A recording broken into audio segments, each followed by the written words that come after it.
Well, thanks everyone for joining Socialist Alternative for this live stream forum talking about the crisis of coronavirus and capitalism in the United States with some special guest speakers. Before we start, just wanted to acknowledge that wherever you are in Australia watching this live stream with us, you're obviously on Aboriginal land, and that we acknowledge, the dispossession and the genocide that happened against the Indigenous people and continues to this day, and the amazing, and inspiring struggle against that we show our full solidarity to, and hope continues to develop into the future. Before we get started, just going to explain the format a bit. We've got a live stream obviously happening on Facebook, and a bunch of people have joined us here in the Zoom as well. If you're watching on Facebook and you want to get more interactive with what's going on, definitely join the Zoom. There's just a link in the video description, so just click on that and join us here. We're going to be having a discussion with two of our speakers, and then afterwards we're going to be breaking up into smaller group discussion so people can have a chat about the issues which are being raised, raise their questions and thoughts about it. To make that a bit easier, it would be really useful if people could change their name, if you just click rename on your Zoom account, to have your name, and then afterwards just the city or state that you're from, so we can link you up with like-minded people from your local area. Before we get started, just would like to give a plug to Red Flag Newspaper, which is a radical socialist newspaper here in Australia, which publishes analysis and articles from an anti-capitalist perspective. We've had a lot of content about the coronavirus, obviously, here in Australia and abroad, so people should definitely go to the website and check that out, and please subscribe to the newspaper as well. It really helps us out in this difficult time if we've got more financial support for promoting a radical alternative to the capitalist status quo, which is what we obviously need in this situation. So I'm going to introduce both the speakers, and then we're going to be having a bit of discussion about a series of different questions and themes before we throw it over to all of you. So to introduce our speakers, first up, very glad to have Mike Davis with us. Mike is a long-term socialist, activist and writer based in the United States. He's written an enormous amount of books about all sorts of things. From teeny bopper rights in LA, for instance, to this book, which is one of my favorites, called Prisoners of the American Dream. Hopefully you can see that all, which has become a real classic text on the kind of class structure and politics and struggle in the United States. And there's a really useful background reading for getting more of a sense of what's going on at the moment. He also wrote a book in 2010 called The Monster at Our Door, which is about the whole threat of pandemics and its relationship to capitalism. So very, prophetic in a lot of ways in terms of the issues we're dealing with today. And he's got his latest book out, which is on LA in the 60s. And he's written, a lot about the United States, its politics, its history, and the particular crisis which is going on at the moment. So thanks for joining us, Mike, from San Diego. We've also got Emma Norton joining us. Emma is a long-term student activist here in Australia, first in Western Australia and now with us in Sydney. And more recently, she started becoming a train driver and is a union activist involved in that, as well as a long-term contributor to Red Flag Newspaper. So thanks for joining us, Emma, as well. Well, the first question I thought we could talk about a bit is more general than just the United States, which is about the connections between COVID-19 and capitalism. Like, what is the relationship between those two things? And I thought we could start off by asking Mike. Obviously a very big question, but whatever aspect you'd like to start off with about that. Okay. I'm sure that some of you at some point probably watched on television an old movie. I think it was nominated for the Academy Award with Meryl Streep, called Sophie's Choice. And in the novel that it's based on, and in the film, Sophie is a young mother. She arrives at Auschwitz with 2 young children, and she begs the sadistic Nazi camp doctor to spare her children, kill her, but not them.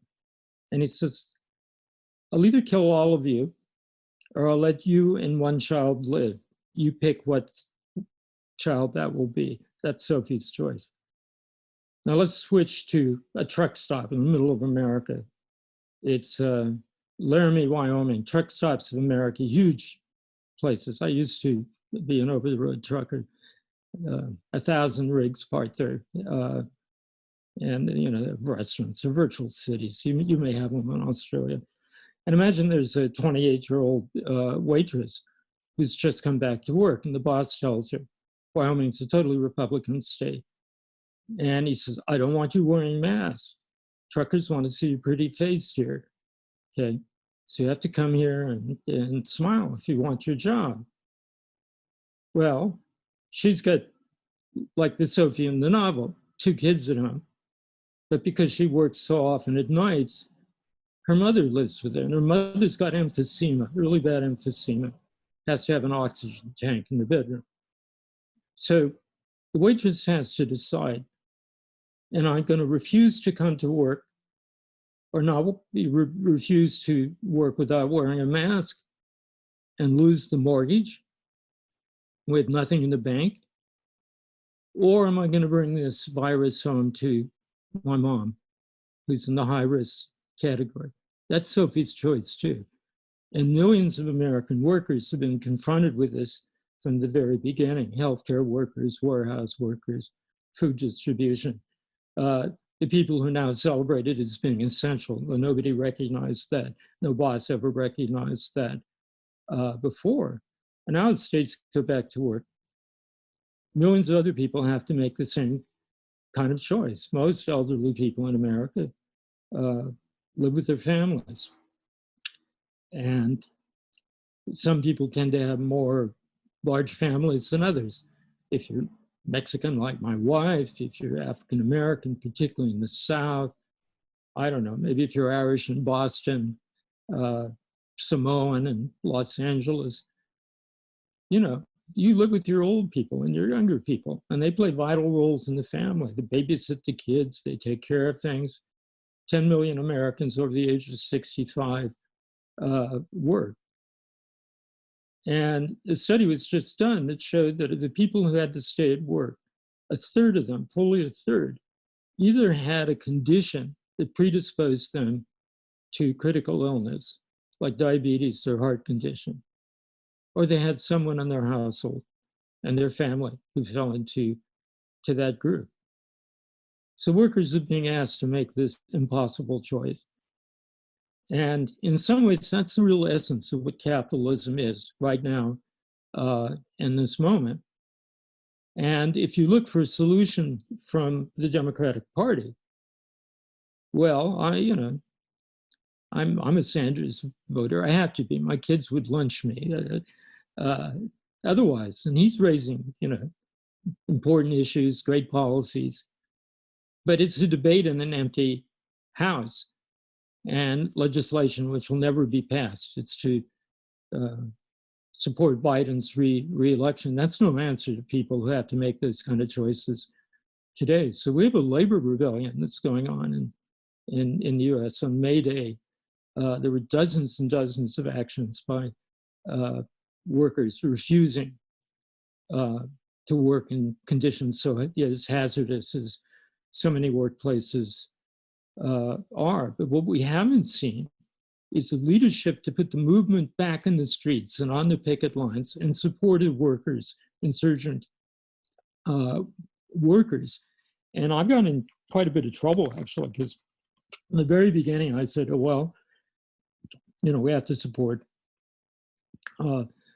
closing businesses and, we have to do social distancing. But the one thing that the left must never, ever do is abandon the street, okay? People have died to keep protests in the street, and we need to be in the street. And what's happened, because of the lack of protests, is all you see on television today are these people in hugely expensive SUVs flipping the finger at nurses, waving their guns around, demanding an end to quarantine, claiming that there's this extraterrestrial democratic plot to keep America closed. This pretends to be a grassroots movement. It's not. Totally organized from the top down. the Trump people went to something called Freedom Works, which is the right-wing group that organized the original Tea Party after Barack Obama was elected. They got the billionaire hedge fund guy, Robert Mercer, who's became Trump's main backer. And he's put millions into this campaign. It's totally phony.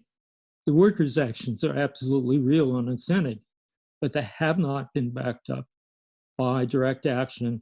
And there's, of course, 100 forms of solidarity. We need to be focused in this country on a campaign that's directed right at the central question. You have no right to ask people to make this choice and to leave them without alternatives. And finally, the Washington Post, which has one of the better public opinion polls, one of the more accurate ones, surveyed unemployed workers. Now, 40% of low-wage workers in America lost their job in the single month of March. And they surveyed people, and these are families that, are in desperate straits. They can't make their mortgage or pay their rents. They don't have more than $500 in the bank. They've lost health insurance if they had it before. And they asked them about, do you want to go back to work like these people are demanding? 79% of them said no. We want safety. We want to go back to work, but we want safety. And the big American unions have really fallen down on this. I'm not even sure why. I mean, even having a kind of left critique of their leaderships and so on. They haven't responded to what is, an emergency in the lives of just tens of millions, 100, 200 million people. Definitely. That was a really good overview, Mike. We'll start to break some of that stuff down, I think.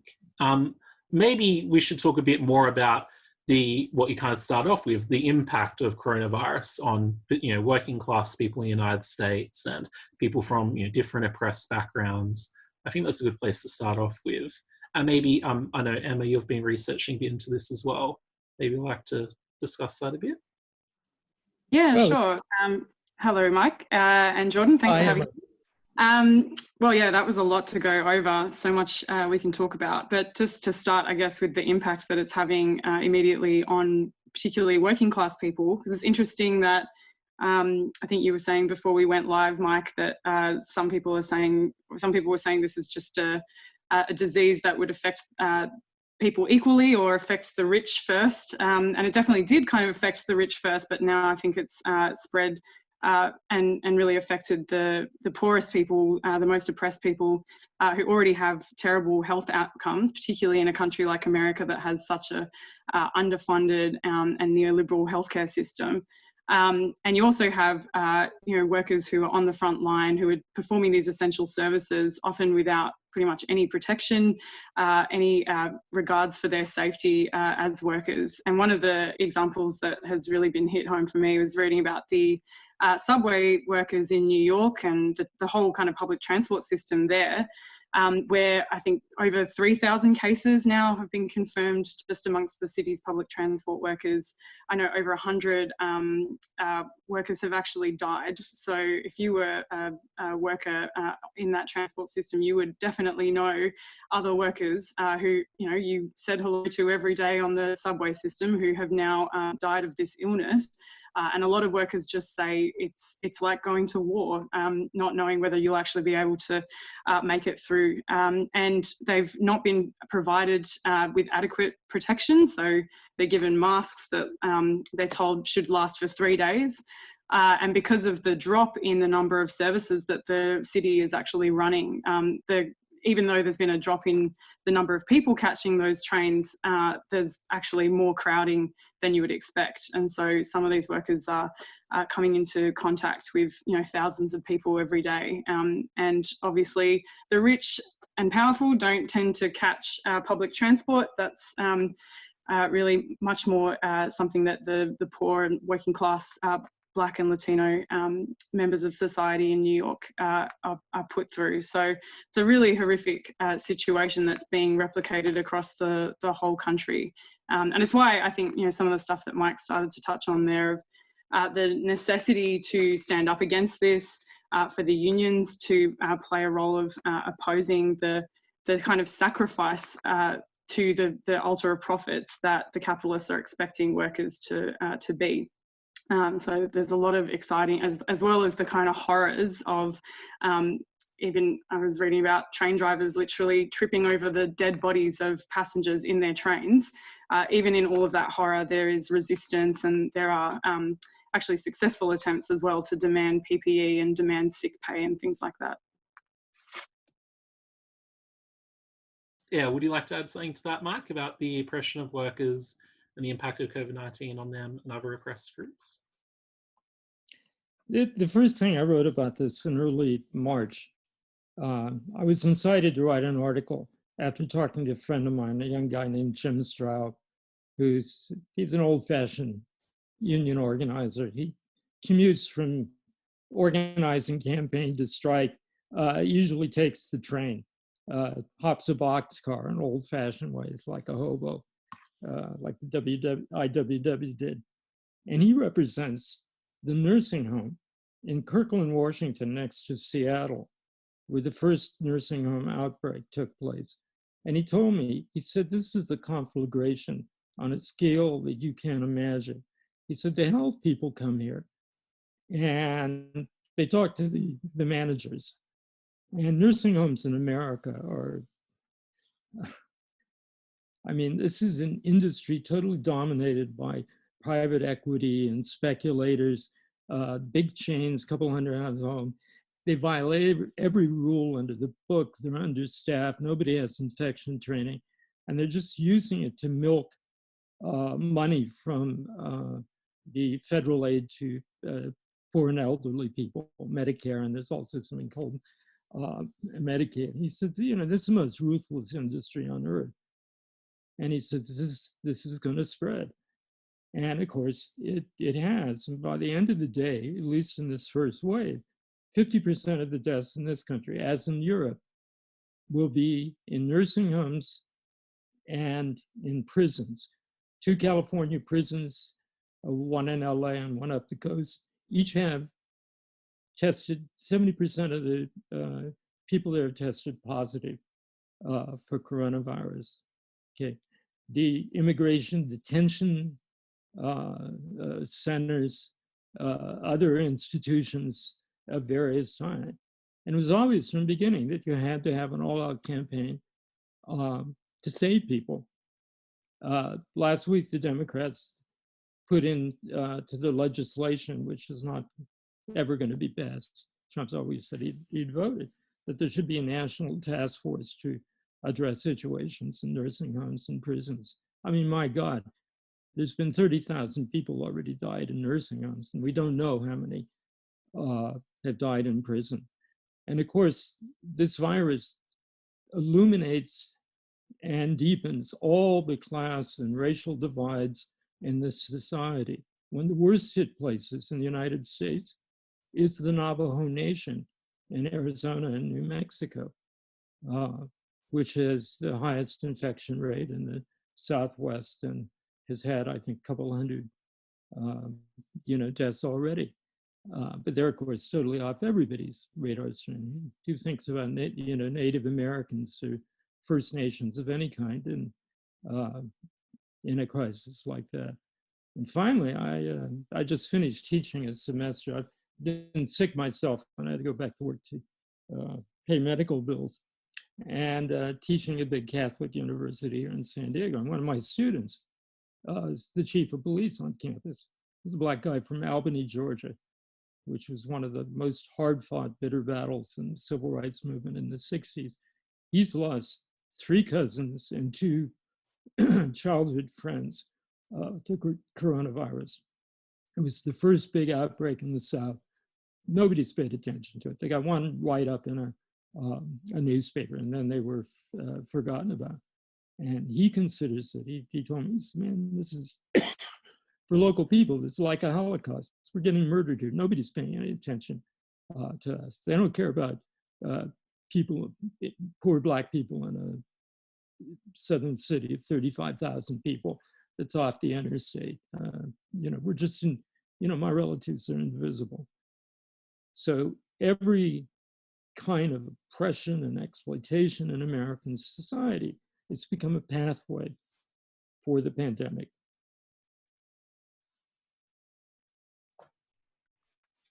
Well, maybe we could talk a bit more now about the broader context in which this is happening, and particularly Trump's response to coronavirus, which a lot of viewers, I'm sure, will be familiar with, by the news and online, etc. Like his, totally craven, disgusting response, appalling. But maybe we'll talk a bit, not just about his response, but also why did he respond in the way he did to COVID-19, and why does he continue to respond in the way that he does to, this disastrous situation, which I think should call for, serious action to help, ordinary people deal with this enormous crisis. I think we could start with Mike on that as well. Well, first of all, we've been preparing for this for more than 20 years. First HIV, then avian flu in 1997, and again in 2003, SARS, which was this really scary coronavirus that killed about 20% of the people who got it. In 2005, the Bush administration already had a national strategy for pandemic influenza, which of course applies in almost every detail to coronavirus as it would have to, say, Ebola fever had come over here. The Obama administration was very worried. In fact, to be honest, they were frightened, terrified by the threat of a pandemic, and sold it as a national security threat, thought this was the way to get it past the Republicans. And they set up an early warning system working with the Chinese in South China and Southeast Asia. They set up a directorate inside the National Security Council, specifically focused on the pandemic. And a week before Trump was inaugurated, the outgoing members of the Health and Human Services Department, the American Ministry for Health, invited the incoming Trump administrators to join a simulation. And did this war game, very serious, large-scale war game. Pandemic arrives, what happens? Everything falls apart. There's not enough gear in the strategic stockpile to deal with this. The hospitals, which have lost 40% of their beds since the Republicans, since the time of Reagan, everything was collapsing and warning. And apparently some of Trump's people took that aboard. But the administration has systematically waged a war on public health. On one hand, it's cutting the budget of Centers for Disease Control. It's cutting millions of people off of food stamps. It's trying to destroy Obamacare, which was a very, very weak form of extending benefits, but still better than nothing. And it's been an obsession, and go on and on. They abolished the directorate responsible for pandemics, the early warning system, which scientists thought had been a huge success. That was abolished before, back in September. At the same time, last fall, the Council of Economic Advisors told Trump, and these are his own guys, conservative economists, they told him, the pandemic's going to be terrible. We're not prepared for this. And the drug industry has no reason, because it sees no profit, no reason to develop vaccines, antivirals, or antibiotics. So everything was out there, but it wasn't a matter of incompetence. It was a matter of actually waging war on the existing institutions of public health, including the Center for Disease Control, waging war against the World Health Organization. And I want to make one final point that's very important about all this, is this isn't a crazy guy who knows nothing about a scientist. There's a plan there. And it's the same plan that existed with Boris Johnson and the Tories in England. It's now been revealed that Johnson's chief political advisor had indiscreetly told people at a meeting that somebody recorded. He said, we want the economy to keep going. We wanted people to be exposed so they develop herd immunity. And his exact words is, some pensioners, old pensioners have to die. So be it. The king of fools in the Republican Party, Lieutenant Governor of Texas, Devin Patrick, who's the hero to the far right, said the same thing. He said, if old people have to be sacrificed to keep the economy going, he said, I'm willing. You know, it's more important to keep the economy going. He's very heroic words from the guy who lives in a mansion and surrounded by doctors, telling people in the inner cities, you know, that their grandmothers and, you know, elderly fathers are cannon fodder for the purposes of profits over people. But this is design, and it's actually in many ways you'd have to call this a Nazi design. The Nazis murdered hundreds of thousands of Germans. For instance, elderly people with dementia were murdered off in a program because they were given the category. They were put in this category called lives not worthy of life. And that seems to have been, in the case of the Tories and the Republicans in the United States, their attitude not only to older people, but to poor people in general. It's like they built big pyramid in Washington and to keep the profits going. And above all, what Trump is obsessed with, the stock exchange of 26,000 points. They're prepared to sacrifice huge numbers of people, and they're fully aware of what they're doing. Yeah, that's a really horrifying picture of the reality of coronavirus in American capitalism, Mike. Thanks for that. Just before we swing back to Emma, I'll just like to let people know that if you're following the live stream forum, you're interested in these issues which we're discussing, you want to find out more about what's wrong with capitalism, what is socialism about, get involved in radical activism, then you should definitely check out the organization which is hosting the forum today, which is Socialist Alternative. And if you go to our website, redflag.org.au/get involved, you can fill out a form and we'll get in contact with you about future meetings, discussions, catch up with you and discuss out what you think about the world, what we can do to fight back against this horrifically monstrous system that we're dealing with at the moment. And one of the main events we organize at the moment are Marxist discussion groups, where we discuss through the basic ideas of what's wrong with capitalism and what the socialist alternative is to that. And as a part of those discussions, we have this book called Introducing Marxism, if we can see that as well, a bit higher than the thing. And yeah, it's a great introduction to socialist ideas, to the critique of capitalism. So if you go along to the Red Flag website, you can check that out and get more involved in left-wing activism. But yeah, Emma, would you like to continue where Mike left off? Yeah, it's harrowing stuff when you put it like that. One of the articles that just got released in our newspaper, Red Flag, described capitalism as a death cult, which I think is a really useful descriptor at the moment. When you have politicians, mainly on the political right, but I think this is something that governments across the world are beginning to implement, basically saying we should all be proud and excited to sacrifice ourselves and our grandmothers to the capitalist drive for profits in order to reopen economies. So this is I think, particularly in a global capitalist world where countries are in competition with each other, if it becomes the norm to reopen all of the economies, let thousands of people die in order to continue profit making and minimize the damage to the economy, then that's essentially what pretty much every government will do. I did want to go back to some of the stuff that Mike raised about, I guess, the decades leading up to this, which has seen the real neoliberalization of all kind of public sector utilities and public services, and in particular healthcare in the United States. And I think it's important to say this isn't just something that Trump has done. It wasn't just a pet project of him to destroy Obamacare, which, as Mike said, was really a pretty crap band-aid solution, if anything. Definitely wasn't about establishing universal healthcare for Americans.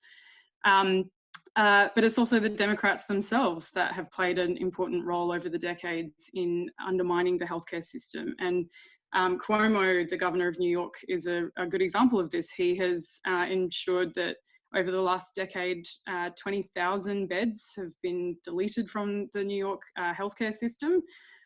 He actually, even in the midst of this crisis, continued on with a 2.5 billion American dollars cut to Medicaid, and basically has just seen the kind of collapse and dismantling of that system. So that's something that governors across the country, whether Republican or Democrat, have carried out in the interests of, budget surpluses and streamlining and rationalising the public service. So, and that's really what has left, so many people in a position where they die when it could have been prevented, not having access to ventilators and appropriate care and so on. In terms of Trump's response, I guess, and maybe it'd be nice to hear what Mike thinks about this as well. But I think, after the 70 days of denialism, he obviously did implement a kind of lockdown across the country. And this is something that happened here in Australia and everywhere. I think it's worth explaining that. That wasn't because all of these ruling class people decided that they really did care about us and our lives, but they made a calculation, at least at that point, that it would be better to sacrifice the economy a tiny bit in order to help the economy in the long run, because having a sudden surge of the virus that wiped out potentially hundreds of thousands of people is also not good for the economy. But this is the conundrum that they're stuck in as a ruling class that really only cares about profits and the economy, is that how long can you go on with this kind of partial lockdown without doing what they consider too serious damage to the economy. And so they've now pretty much universally made the choice across the world to reopen, regardless of how many lives that kills.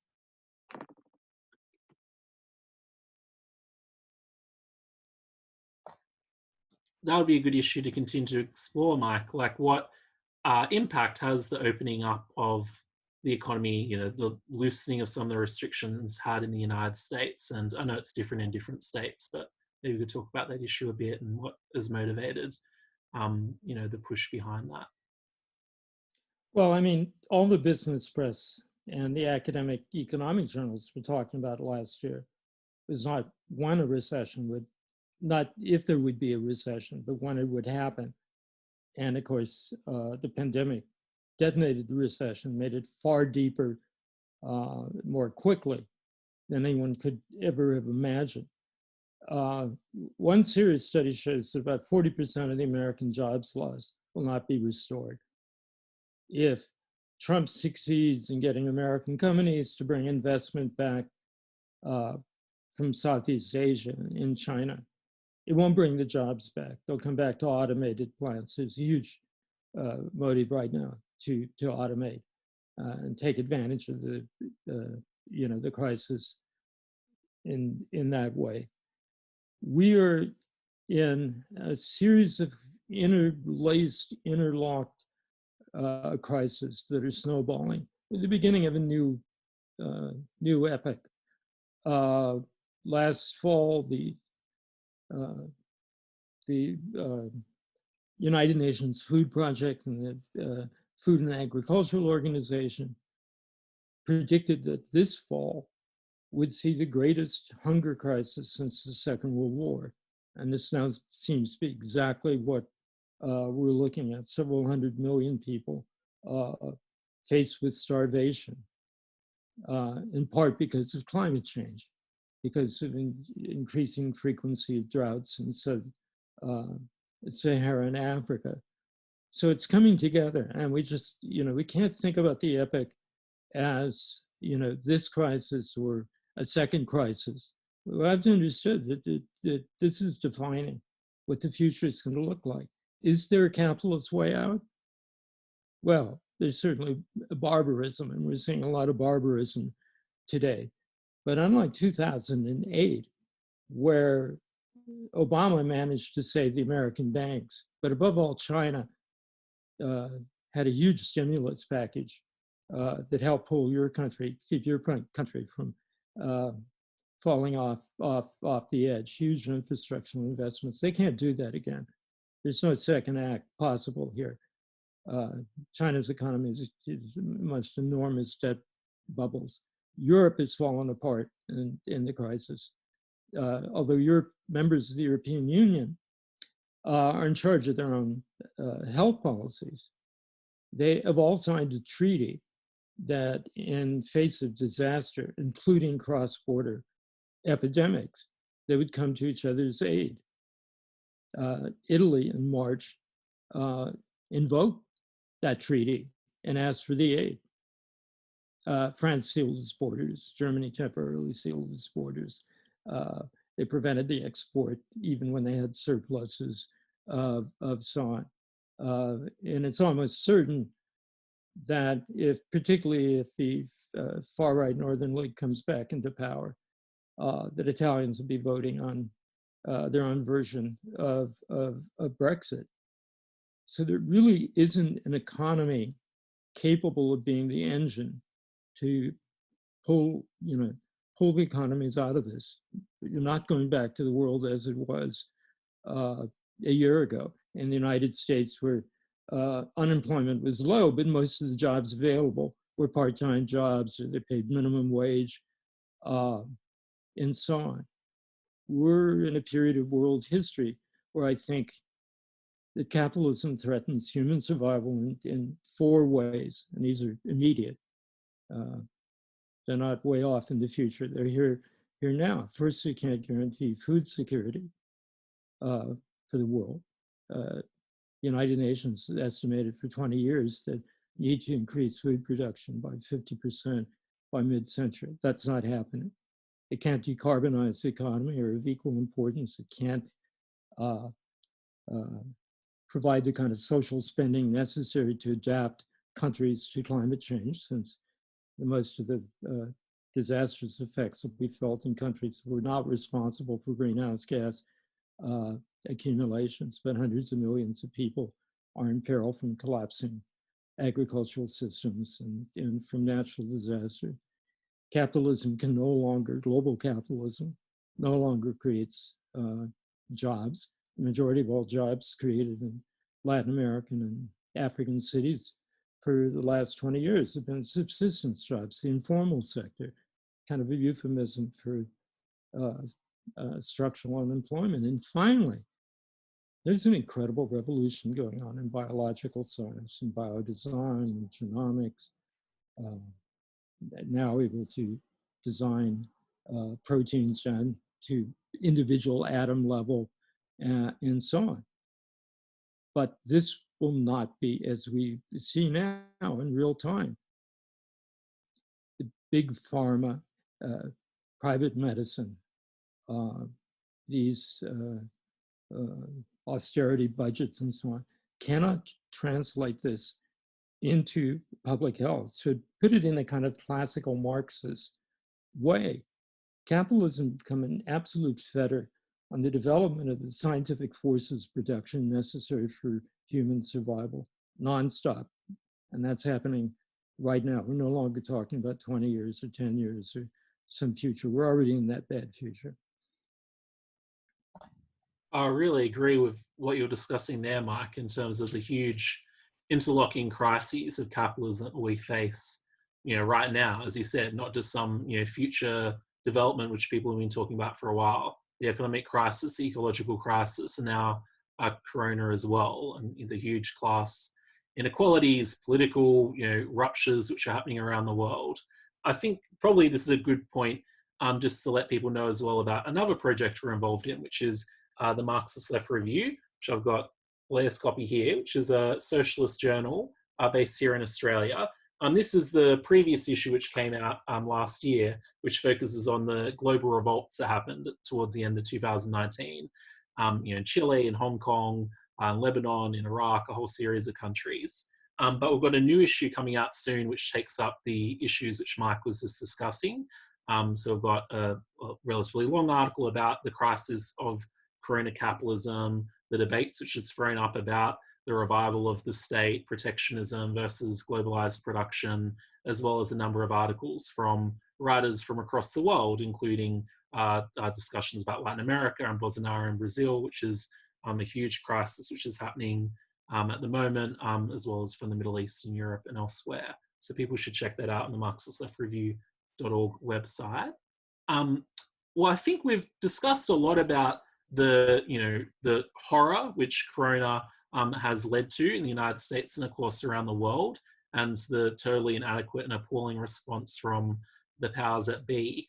But I thought it would be good for us to also discuss a bit about the resistance which has happened and the possibility for resistance into the future, particularly which has taken place amongst workers. And I know Mike talked a bit about this before, and so did Emma. So yeah, I think that's a theme that's we should discuss a bit more. Maybe I'll start with you, Mike, and then I'll come to Emma. Well, I mean, if you take my point about Sophie's choice and about the immediacy of what's going on, it's no longer time to debate. Any action is preferable to inaction at this point. Every labor protest or community protest that occurs should be backed up by everybody. And we shouldn't be afraid to go out in the streets. We shouldn't be afraid to scream loudly. We shouldn't be afraid to break things. It may be necessary to break things in the age we're living in, and of course engaging in a euphemism here. But workers are fighting in this country, and the most progressive union in the country right now is the National Nurses United, the Nurses Union, is the backbone, the union backbone of the Sanders campaign. It's been leading the fight. There's 17 million healthcare workers in this country. That's 2 million more than there are manufacturing workers left in the United States. And people are being deeply radicalized by this. It's not just they're angry and they want protection. This is deepening their understanding of the need for root and branch transformation of society. And it's been disappointing that the Sanders campaign, which always portrayed itself as both a campaign and a movement. People in the American left talk about being inside and also being outside at the same time. Well, that's not what's happening now. The campaign's the only thing going on, and getting ready for the elections. There's no movement out in the streets. And I was just talking in an earlier meeting like this to about 150 active workers and transit workers, nurses, and so on in the Bay Area. And they were complaining that, the Sanders army is just out there. They don't know what to do. They're not getting a direction. People want to stay active, but they're not getting it. I mean, the Democrats are essentially passive, and the Republicans, the far right knows, they're very skilled at organizing phony grassroots movements. And the guys that come up with the assault rifles and all of that, that's totally deliberate. You have somebody waving a gun, you're always going to be on nighttime TV. They dominate television news here on all the channels. Not a coordinated, focused struggle to allow people to have some other choice than choosing between their paycheck and their loved ones. Well, very much up for breaking things, euphemistically, of course. But yeah, I think it's been really inspiring to see people fighting back in what are really difficult times, and times where, unlike, just before the COVID crisis, where unemployment was at a historic low in America, we're now, you're now facing 30 million new unemployed people. So this is not a time where workers necessarily feel secure about their employment. And so I think to fight for their rights and their safety in that context is all the more heroic. I also think it's not just a sudden kind of development. It's obviously something that's been brewing for a while in the US. You had the teacher strikes a couple of years ago that were driven by the rank and file and organized, who individuals and radicals and militants who organised within their unions for years to really have to go over the head of the union officials themselves and conduct those inspiring strikes that many of which kind of were victorious. So I think that kind of work that's been done in unions over years has now come to fruition. And I read about some Instacart workers who went on strike recently for PPE, and the individuals involved in leading that were people who'd been trying to get this workplace organised for a long time and had some minor successes. And this has obviously provided partly an opportunity to demonstrate the power of workers' collectivity and solidarity. So yeah, I think the other thing that is important coming out of this is that I think it does demonstrate what's actually necessary. When the system is so in such a deep crisis, it becomes more obvious, I think, that it's the system itself that needs to be opposed and attacked, that there aren't these easy kind of electoral ways out of the crisis. And the Democrats really have not played any kind of role of leading mass opposition to Trump. Obviously, they've been banging on for years about Russia and the kind of supposed attacks on US democracy, which is not a very democratic system at all anyway. But they haven't been leading any opposition to Trump whatsoever. And I think it's a hopeful moment in some ways that people are turning more towards their own faculties, their own ability to fight back, to get in the streets, as you said, have socially distanced protests and pickets if necessary, rather than funneling all of that latent anger and frustration and desire for a better world back into the electoralist project of running, on the Democratic ballot line. So I think it could be a very positive moment.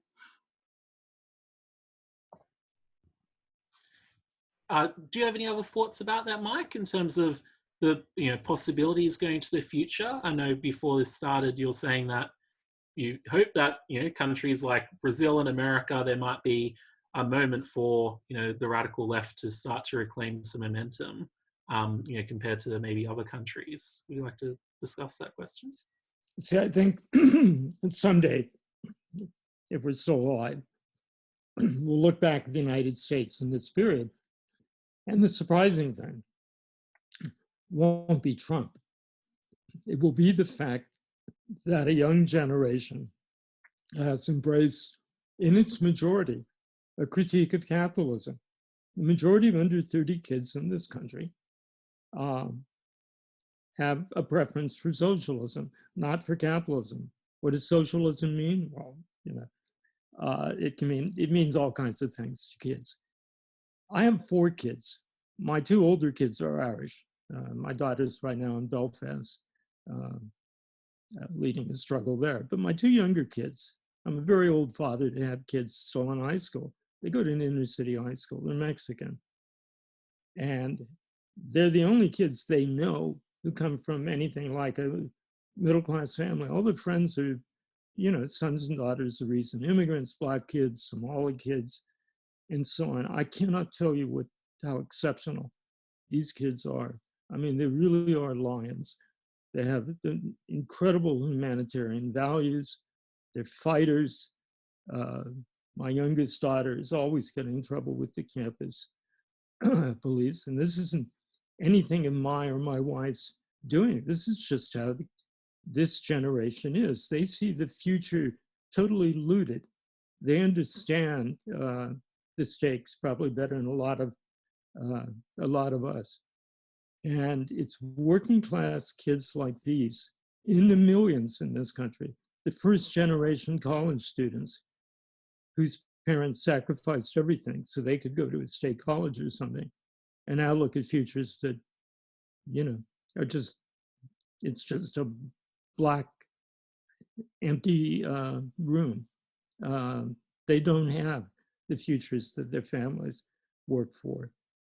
And so what we need are, working class youth. And working class youth today usually means kids with, a 2-year degree or even a college degree,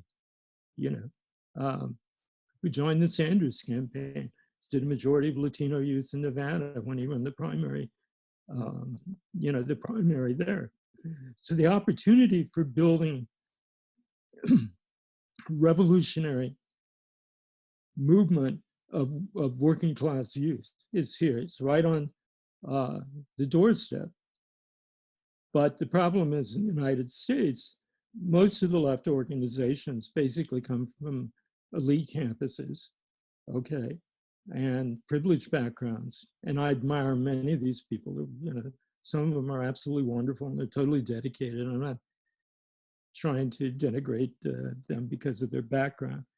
But the organizations they belong to, whether it's Jacobin or Democratic Socialist America, with some exceptions, are not organizations working class kids of color are going to join. They're working class kids in general. They need to create their own movement and create it through struggles right now.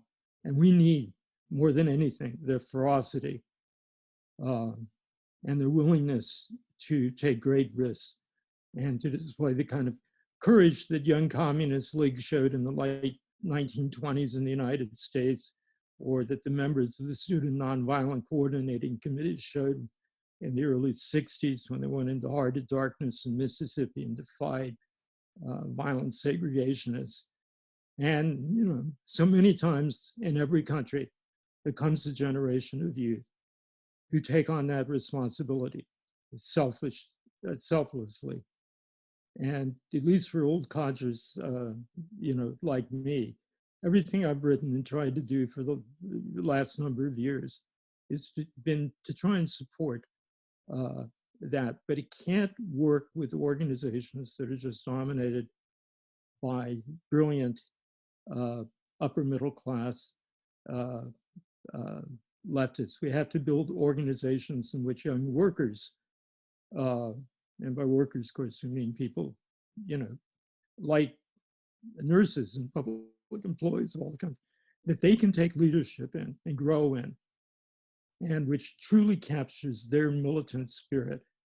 Because frankly, a lot of us, I'm a tired old man. I think that's obvious from looking at me. But, when I hear my kids discussing with their friends, I mean, I told them, we got to vote for Biden, whatever else. We got to stop Trump. And my son slammed the door in my face. I feel like I'm trying to convince the Red Front fighters in 1933 to vote for Social Democrats. Kids are that militant. Kids in my class cried when Sanders conceded. They do not want small changes. They do not want minor reforms. They want a new world. And the depth and the breadth of that sentiment is just stunning. Well, that is really inspiring, Mike, and gives us real hope that even in the heart of the capitalist beast, there can be a movement which can shake this bloody awful monstrous system of capitalism and inequality and bloody barbarity. I've just got a couple of announcements to make before we move on to the Zoom, but wanted to thank both Emma and Mike for joining us today. It's really excellent to hear from such a long-standing activist and writer like yourself, Mike, about the situation in the United States. The first announcement, which relates very much to what we're talking to anyway, in terms of union struggle, is in Australia, there's an enormous fight going on at the universities who have lost hundreds of millions of dollars, of course, because of the shutdown and the travel ban, for international students. And the government has refused to bail out these universities, and so that they are now engaging in enormous historic cuts to wages and conditions and jobs for workers. Unfortunately, the leadership of the National Tertiary Education Union, which is the union which covers university workers, agrees with the cuts and has put forward an agreement to implement them at universities across Australia. Thankfully, though, there's a really significant rank and file revolt going on against this. A number of universities, particularly the University of Sydney, have had meetings of members which have rejected the agreement, which has been put forward by the national leadership. And next week, they're going to be having a plebiscite vote across the country on whether they should accept this agreement or not. So it's a really big battle. The announcement I had, though, was that on the 22nd, which is this Friday, there's going to be like an online event of students to show their support for staff as a part of this struggle, which is called No Uni Cuts. If you Google that, it'll come up. So people should check that out, show some solidarity with that struggle. And if you haven't heard that much about it, check out Red Flag. We've got a number of articles by union activists involved in that fight, which is a really significant one. And hopefully, they can push back against, the bosses as well as those, union leaders who don't want to stand up and fight for their members' rights and conditions in such a historic crisis. The final thing is, as I explained at the beginning, we're going to split up into our Zoom discussion now, so people get a chance to talk about the issues which our speakers have raised. So you don't have to do anything if you're in the Zoom already. You'll have a breakout room thing that'll pop up. You click OK, accept or whatever when it comes up, and you'll be in a room with a bunch of other people. If you're still just watching over the live stream on Facebook, though, I really encourage you to join the Zoom as well, so you can engage in some discussion around these really important issues, which we're discussing at the moment. But Mike and Emma, did you guys want to say some final words? Maybe just a minute or two each before we split off into the rooms? Oh, I think you're on mute, Mike. It's a great honor to talk to young comrades in Australia, and I wish you all the best. Take care.